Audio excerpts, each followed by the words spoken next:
পাহাড় থেকে সমুদ্র, বন থেকে সমতল, নদী থেকে খালবিল, শিল্পীর তুলিতে আঁকা মনে হবে কেরালাকে। 15,500 বর্গমাইলের রাজ্যে বসবাস করেন প্রায় 3.5 কোটি মানুষ।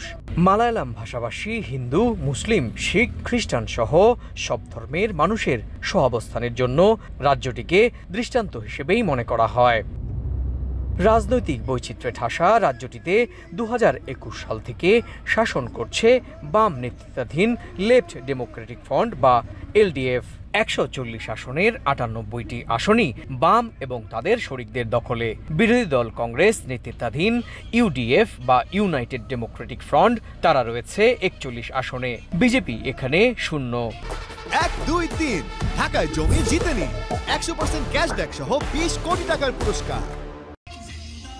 তবে লোকসভার চিত্রটা প্রায় 180 ডিগ্রি উল্টো।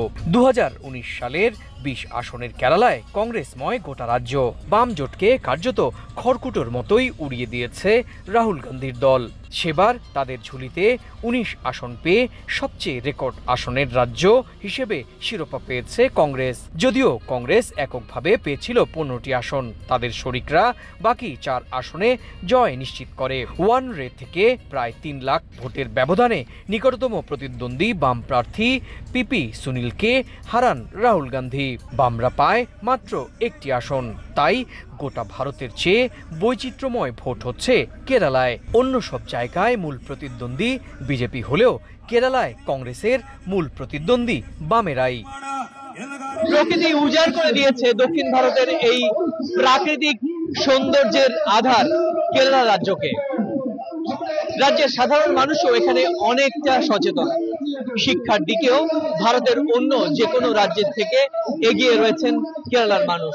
আর তাই তারা মনে করছেন গোটা দেশে ধর্মীয় যে মেরুকরণ সেটার আঁচ ফেললেও বিজেপি কেরালায় সেই আঁচ ফেলতে পারেনি।